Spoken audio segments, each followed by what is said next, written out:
Boche Gold and Diamonds. Buy now, pay later. Ottapalam മയിലുംപുറത്ത് അക്രമകാരിയായ നായ 9 നായക്കുഞ്ഞുങ്ങളെ കടിച്ചു കൊന്നു. 3 വലിയ തെരുവു നായ്ക്കൾക്കും കടിയേൽക്കുകയും ചെയ്തു. പ്രദേശവാസികളായ ചിലരുടെ പിന്നാലെ ഓടിയെങ്കിലും കടിയേൽക്കാതെ രക്ഷപ്പെട്ടു.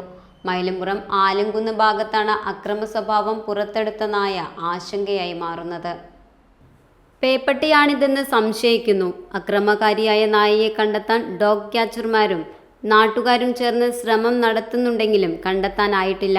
കടിയേറ്റ 3 നായ്ക്കളെ ചികിത്സയ്ക്കും കുത്തിവെപ്പിനുമായി മൃഗാശുപത്രിയിലേക്ക് മാറ്റി. 1.5 മാസം മുൻപ് തോട്ടക്കരയിൽ 2 നായ്ക്കൾ അക്രമ സ്വഭാവം കാണിച്ചിരുന്നു. ഇവ പ്രദേശവാസികളായ ചിലരെ കടിച്ചിട്ടുമുണ്ട്. ഇവയിൽ ഒന്നിന് പിന്നീട് വിഷബാധ സ്ഥിരീകരിച്ചു. ഇതിന്റെ കടിയേറ്റ നായയാണ് ഇപ്പോൾ ഭീതി പരത്തുന്നതെന്ന് സംശയിക്കുന്നുണ്ട്. Time kids pre school, Mannannur road, Vaniyamkulam. .View news. കാഴ്ചകളാണ് ലോകം, കണ്ടു തുടങ്ങുക.